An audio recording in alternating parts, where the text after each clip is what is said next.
Les invito a buscar en sus Biblias en el libro de los Salmos. Hoy llegamos al capítulo 20.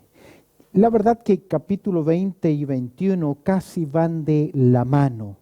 Esta vez nos encontramos en el Salmo capítulo 20 y por favor mira conmigo lo que dice la palabra del Señor. En algunas Biblias lleva por título oración para pedir la victoria. Al músico principal, Salmo de David. Jehová te oiga en el día de conflicto. El nombre del Dios de Jacob te defienda, dice el verso 2. Te envíe ayuda desde el santuario y desde Sión te sostenga. Haga memoria de todas tus ofrendas y acepte tu holocausto Selach.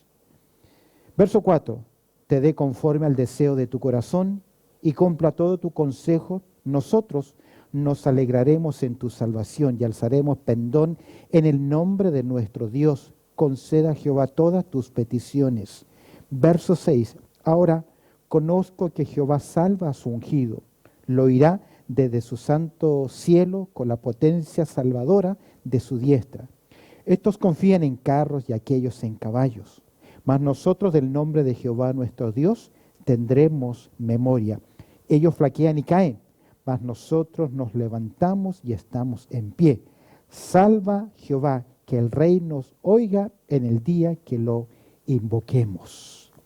Precioso Salmo capítulo 20. La nación de Israel está al borde de una guerra. Pero antes de salir a la guerra, antes de David conducir al ejército hacia el campo de batalla, él primero se presenta delante de Dios con sus tropas.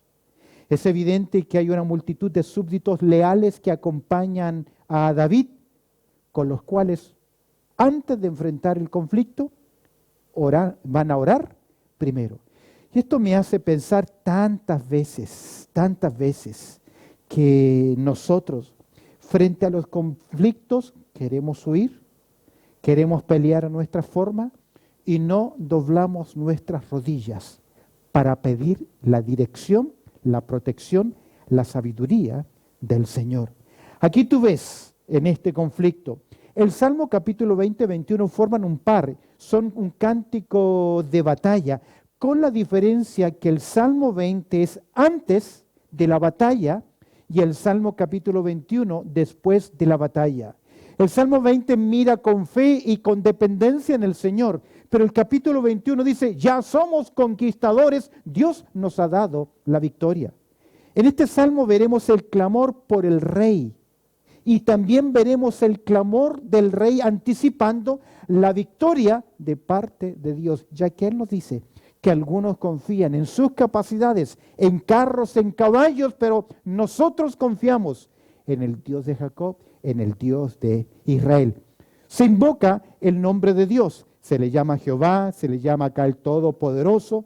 La bandera se levanta, el pendón que era la bandera, la insignia de victoria de un pueblo, se pone en alto frente a los enemigos para decirle, aquí está el pueblo de Dios y Dios está con nosotros. Casi me hace pensar que frente a tus problemas, frente a mis problemas, debemos levantar en alto el nombre del Señor y estar seguros que Dios tiene el control y más temprano que tarde, Dios también nos dará la victoria. ¿Qué podemos aprender de este precioso salmo? ¿Qué podemos observar? Lo vamos a dividir en dos partes. La primera parte, verso 1 al 5, vamos a ver cómo la nación clama por el ungido, por el rey. Pero luego vamos a ver cómo el propio rey David va a elevar también una oración de confianza delante de Dios. Observemos, verso 1 al 5, el clamor por el rey es pronunciado. Vamos a ver acá cómo la nación de Israel o un grupo representativo de la nación de Israel va a orar por su rey. Y qué interesante que es. Observa el verso 1. El clamor por el rey es pronunciado y lo primero que vemos es que el pueblo dice, Dios atienda su súplica. Que Dios escuche el clamor de su siervo. ¿Qué dice el texto? Verso 1. Jehová te oiga en el día de conflicto. Quiero que observes el término te. Mira conmigo, te defienda, te envíe, te sostenga, te dé conforme te dé conforme al deseo de tu corazón. Esa palabrita te indica que el rey tiene una petición, tiene un clamor. Y la nación de Israel sabe que el clamor de su rey no es un clamor egoísta, vanaglorioso, con malas motivaciones. Jehová te oiga en el día de conflicto. Podemos ver algo muy interesante y necesario en este punto. Normalmente cuando oramos continuamente o diariamente, lo primero que hacemos es orar por nosotros. Orar por mí, por mis necesidades, mi familia. Y a veces nos olvidamos de la importancia de la oración de intercesión, que es orar en primer lugar por otras personas, por sus necesidades.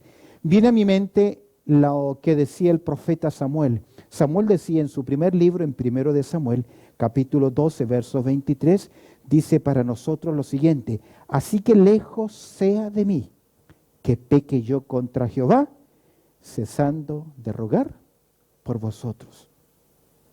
Toda persona que está en posición de liderazgo, un padre de familia, una madre, un maestro de escuela dominical, un anciano, un presbítero, un pastor, toda persona que está en una autoridad tiene el deber delante de Dios ¿de qué? De orar por su pueblo, por los que están a cargo. Usted que es un abuelo y tiene nietos, debe ponerlos en lista. Usted que tiene bisnietos, debe ponerlos en lista. Usted que tiene hijos, debe orar por ellos todos los días y un día específico por cada uno de ellos. Como pastores, como líderes, debemos llevar las cargas suyas delante del Señor. La oración se eleva aquí a Jehová. ¿Quién es Jehová? Para la nación de Israel, Jehová es el Dios del pacto. Es el Dios que llamó a Moisés. Es el Dios que rescata a la nación de Israel. Es el Dios que le dice a la nación de Israel: vosotros sois mi pueblo, vosotros sois mis testigos. Tal vez esa fue la oración en el Antiguo Testamento. Pero recuerda que nuestro Señor Jesucristo en Juan capítulo 14, verso 13, Jesús nos dice así: y vosotros vais a orar así, y todo lo que pidiereis al Padre en mi nombre, lo haré, para que el Padre sea glorificado en el Hijo. Jesús nos enseña a orar así: Padre nuestro. Y oramos a través de ¿quién? De la persona de Cristo Jesús. Qué interesante salmo que nos lleva acá a la victoria. Jehová te oiga. Y está orando la congregación por su rey, por su ungido. ¿No te parece una lección interesante de una congregación? Orar también continuamente por ¿quiénes? Por sus líderes. Ahora, la nación de Israel conocía el corazón del rey. ¿Notas la palabra que enfatizaba te bendiga, te guarde, te escuche? Mira, oran al Señor y mira lo que dice: Jehová te oiga en el día del conflicto, porque enfrentaría a David. ¿El conflicto cuál es? La guerra, el combate. El nombre del Dios de Jacob te defienda. El término Dios acá es el Elohim, aquel Dios que se reveló a la nación de Dios, que a través de la historia de Israel, ese Elohim fue el Dios que vez tras vez fue protegiendo al pueblo de Dios. Y lo que están diciendo acá es: nosotros oramos a aquel que defiende, aquel que cuida, aquel que protege a su pueblo. ¿No es lo mismo con nosotros? Usted no puede orar a Dios por protección si no es un hijo de Dios, pero la protección está garantizada a sus hijos. Es por eso que el Salmo capítulo 91 que nos enseña: el que habita al abrigo del Altísimo morará bajo la sombra del Omnipotente. Es posible que hoy nos esté escuchando alguien que quiera la protección de Dios, pero no puede obtener la protección de Dios si no tiene esa relación con el Dios, con Jehová, con ese Elohim, con el Dios de ¿quién? De Jacob, el Dios de la nación de Israel, el Dios nuestro, tu Padre, mi Padre. Observa lo que dice el verso 2 y vemos acá el clamor por el rey es pronunciado. Y lo primero que el pueblo dice: Dios atiende su súplica, porque David tiene un clamor en su corazón. Mira el verso 2: te envíe, ¿quién? Dios, ayuda, ¿desde dónde? Desde el santuario y desde Sión te sostenga. Mira la oración del pueblo. Ellos piden que Dios atienda la súplica de David y que le dé la fortaleza. Dios te ayude, Dios te dé la fortaleza, Dios te dé la capacidad. ¿Por qué del santuario? ¿Por qué de Sión? El santuario habla del lugar donde Dios manifiesta su presencia, su adoración. Y en Sión Dios muestra su presencia. En otras palabras, están diciendo que la fortaleza venga de parte del cielo, de parte de Dios, de parte del Todopoderoso, porque es posible querer enfrentar nuestros problemas, nuestras dificultades a nuestra forma, con nuestra capacidad. ¿Qué están orando acá? Que Dios te ayude, que el Dios del santuario, aquel que adoramos, que el Dios presente, el Dios que está en Sión te sostenga, te ayude, te guíe. Spurgeon decía sobre este texto lo siguiente, el gran predicador Spurgeon. Este versículo es una bendición propia para un día de reposo por la mañana, y puede ser tanto el saludo de un pastor hacia su pueblo o de una iglesia hacia su ministro. Que el Dios del cielo, el Dios del santuario, te sostenga. ¿Qué mejor que eso? Dios te use. Dios te dé de su gracia. Recuerda que toda bendición que nosotros tenemos, nos dice Santiago en el capítulo 1, verso 17, toda buena dádiva y todo don perfecto, ¿de dónde viene? Desciende de lo alto, del Padre de las luces, en el cual no hay mudanza ni sombra de variación, que no va a cambiar, que no se va a eclipsar. El clamor por el Rey es pronunciado. Dios atienda su súplica. Verso 1 y 2. Observa versículo 3. Dios acepta el sacrificio que está presentando tu siervo. Antes David de irse a la guerra, él va a presentar una ofrenda. Él va a presentar un holocausto delante de Dios. Dice el verso 3, haga memoria de todas tus ofrendas. Estas ofrendas eran por gratitud, hechas en momentos importantes. David va a presentar su ofrenda delante de Dios antes de ir a la batalla. Él está entregando todo ¿a quién? En las manos del Señor. Pero mira, observa lo que dice el verso. Y acepte tu holocausto. ¿Sabes por qué acepte? Porque no siempre Dios aceptaba el holocausto. El holocausto era un sacrificio de sangre, donde se derramaba la sangre de una víctima en el altar y su carne era consumida. Pero no siempre fue acepta. Dios le entregó a la nación de Israel leyes, mandamientos y ordenanzas. Debía haber fe en el oferente, en aquel que traía el sacrificio, aquel que traía la ofrenda, pero esta debía ser hecha de forma correcta. Y aquí encontramos Dios acepte su sacrificio. Es decir, este holocausto delante de tu presencia sea grato ante ti. Es interesante que el término acepte que aparece ahí significa grosura. Como las ofrendas de olor grato delante del Señor. Quiere decir que tu ofrenda en sinceridad se acepta delante de Dios. ¿Cómo clama el pueblo por su rey? Ellos le piden, Dios atiende su súplica. Dios acepta su sacrificio. Verso 4. Antes de avanzar, la palabra selash. El término selash va a aparecer 74 veces en el Antiguo Testamento y básicamente es como una pausa para que las personas después de la primera estrofa reflexionen, o para que haya un interludio musical, una pequeña melodía baja, tono suave, para que las personas reflexionen en lo que están oyendo. Observa ahora, verso 4, como ellos dicen, Dios actúa en su sentir. Es interesante el verso 4. Actúa en tu sentir, verso 4 dice, te dé conforme a qué cosa. ¿Cuál es el sentir del David? El deseo de tu corazón. El deseo es la inclinación, es el sentir del corazón, que es uno solo. ¿Qué es lo que David desea? ¿Su gloria? ¿Su triunfo? No, él desea el triunfo del pueblo de Dios, porque es el pueblo de Dios.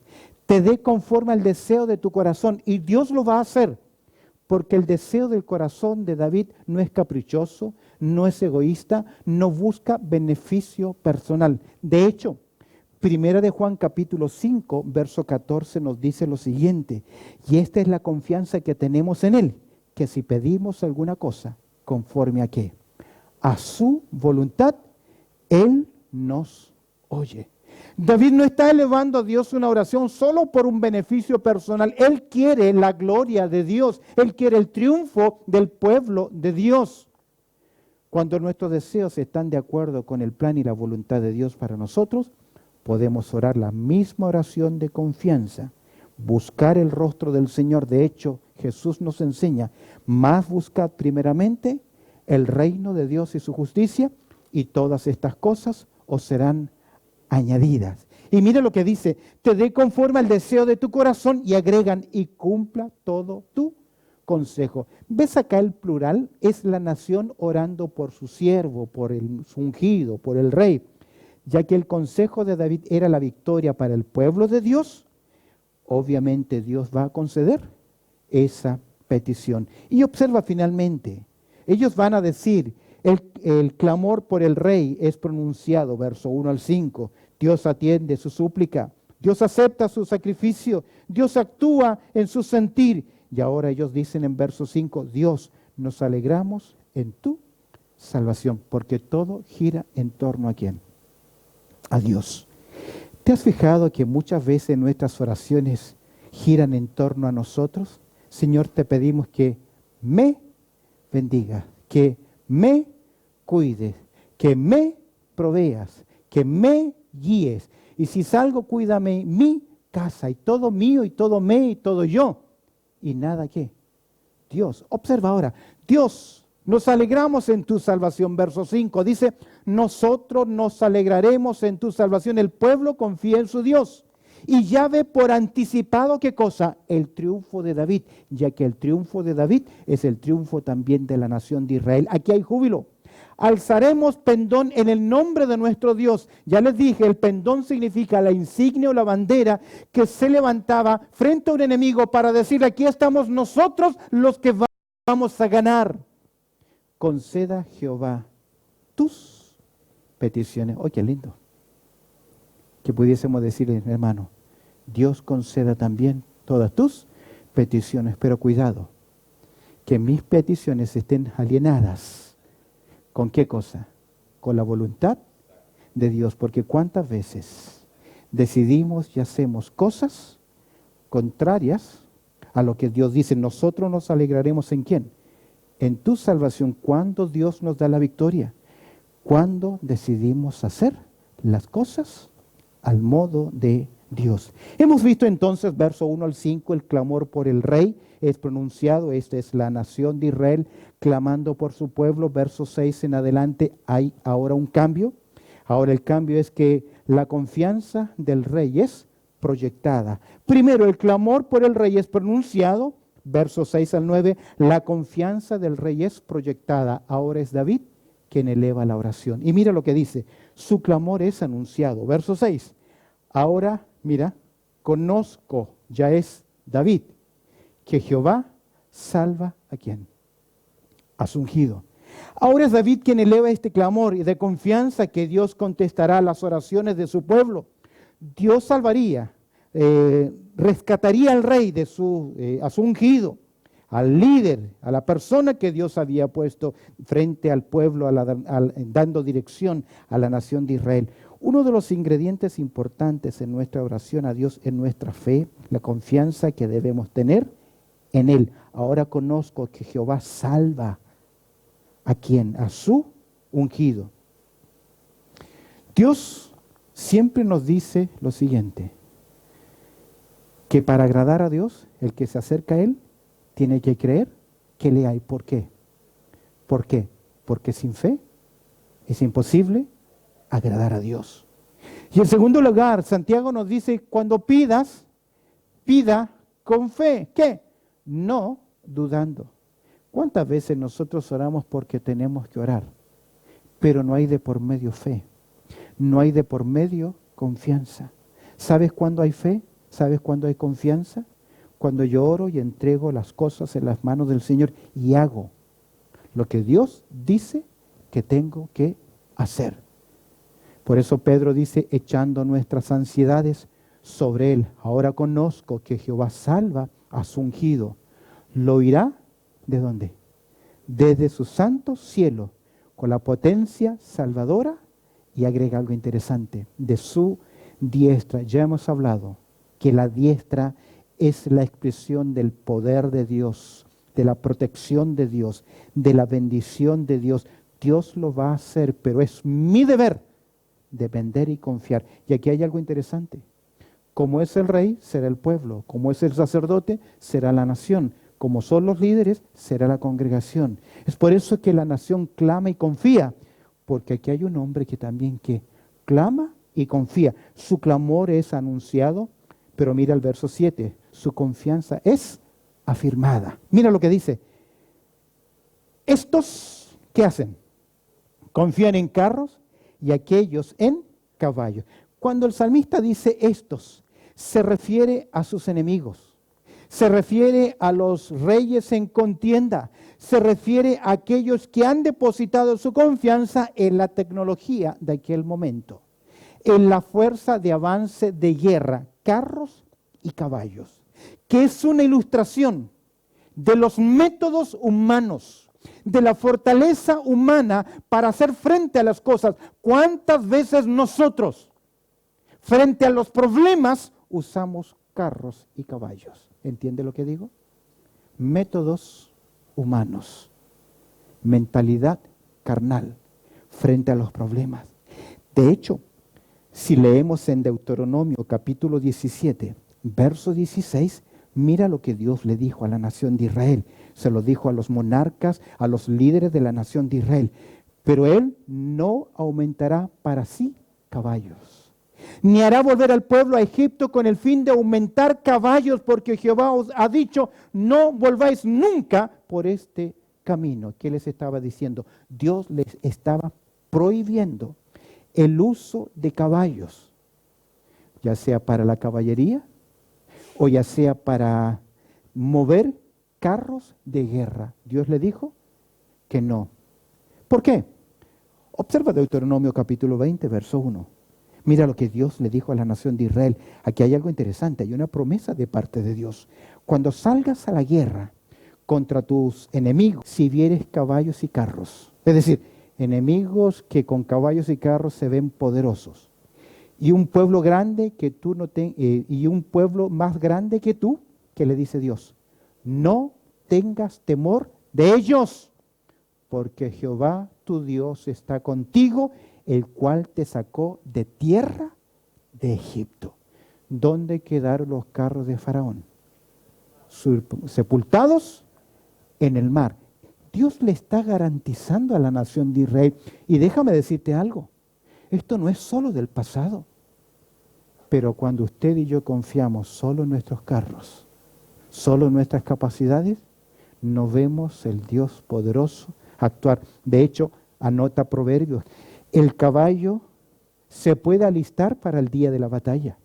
Los carros se pueden preparar, pero en esencia, en el fondo, más de Jehová es la victoria.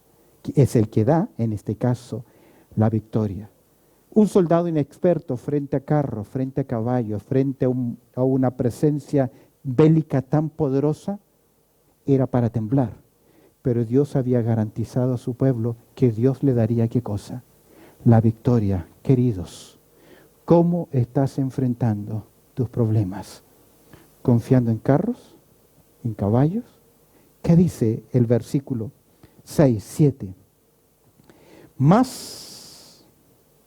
Verso 7, más nosotros, por el contrario, ves ese más, ellos confían en carros y aquellos en caballos, mas nosotros del nombre de Jehová nuestro Dios tendremos memoria. Me encanta nombre. El nombre en el Antiguo Testamento no es solamente la forma en que se le da título a alguien. El nombre describe el carácter y ellos están diciendo, nosotros confiamos en el carácter de Dios. ¿Sabes por qué se puede confiar en el carácter de Dios? Una palabra, un atributo, Él es fiel. ¿Y qué significa que Dios sea fiel? que cumple lo que promete. De hecho,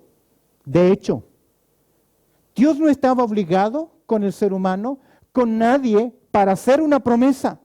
Y si Dios da una promesa, Él la va a cumplir porque no está coaccionado por nada, volitivamente de su voluntad, de su soberanía, por su gracia, por su misericordia.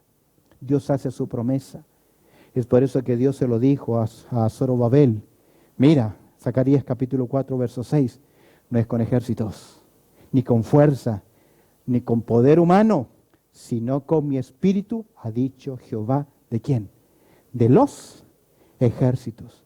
Spurgeon dice lo siguiente: ay, cuántos en nuestros días profesan ser del Señor, son dependientes sobre sus compañeros o sobre alguna arma carnal de alguna u otra forma, pero no hay confianza en el Dios Todopoderoso. Más nosotros del nombre de Jehová, de nuestro Dios, tendremos que memoria, carácter de Dios. Y mira, del nombre de Jehová, de nuestro Dios, tendremos que memoria. Nos vamos a recordar porque vamos a confiar en la fidelidad de Dios. De hecho, Proverbios capítulo 18, verso 10 dice así: torre fuerte es ¿qué cosa?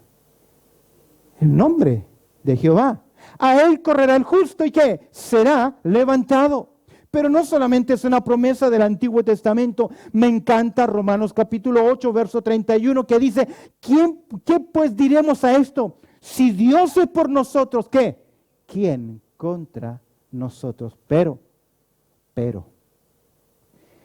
para la fe, para la batalla, esta está garantizada. Pero usted debe confiar en el Dios de Israel y dejar sus métodos, dejar sus recursos. ¿Por qué no dejamos nuestra capacidad humana? ¿Por qué confiamos más en nuestros carros, en nuestros caballos? Romanos capítulo 8, verso 31, Romanos capítulo 8, verso 5 dice algo interesante. Porque los que son de la carne, ¿qué? Piensan en las cosas de la carne. ¿Cómo actúan? ¿Cómo enfrentan las cosas? ¿Cómo van a la batalla? Con métodos humanos. Porque los que son de la carne piensan en las cosas de la carne, pero los que son del Espíritu, en las cosas que son del Espíritu. El Señor nos dé entendimiento y nos dé claridad en cómo enfrentar los conflictos. ¿Ves acá? No simplemente vemos el clamor por el rey, es pronunciado, sino que ahora vemos la confianza del rey es proyectada. Su clamor es anunciado, su confianza es afirmada y finalmente su conquista es asegurada. Versos 8 y 9. Ellos, los que confían en carros y en caballos, y aún pueden ser creyentes que enfrentan las cosas humanamente. Ellos, ¿qué hacen? Flaquean y caen. ¿Por qué? Porque su confianza es temporal, porque su confianza es humana y las emociones cambian. Más nosotros, ¿ves el contraste? Nos levantamos y estamos en pie, porque vamos al frente. ¿En el nombre de quién? En el nombre del Dios Todopoderoso. Volvamos atrás, en el Dios de Jacob, en Jehová, el Dios del pacto de la nación de Israel. Mas nosotros nos levantamos y estamos en pie. ¿Quién toma la decisión? ¿Quién toma la decisión? Y aquí hay algo interesante. La nación clamó y confió en Dios y pidió por su rey, porque ellos ya sabían que su rey también clamaba y confiaba en su Dios. Mira, salva Jehová. Sabes que casi es la primera vez que se usa la palabra Hosanna, salva ahora, sé el rey. Este es un vínculo interesante. Y es difícil el texto en la lengua hebrea, porque no sabemos si se está hablando al rey David o se está hablando del rey de David. Quiero creer que el rey es el rey de David. Que el rey nos oiga en el día que lo invoquemos. Y yo creo que el Dios Todopoderoso nos dice: clama a mí, ¿qué? Que yo te responderé. Pero, ¿confiamos en eso? Al final de la historia nuestra, Yo tengo mi Biblia marcada y la conozco, mi Biblia, y tengo otra Biblia que es mi primera Biblia. Yo cierro mis ojos y me la imagino y la conozco.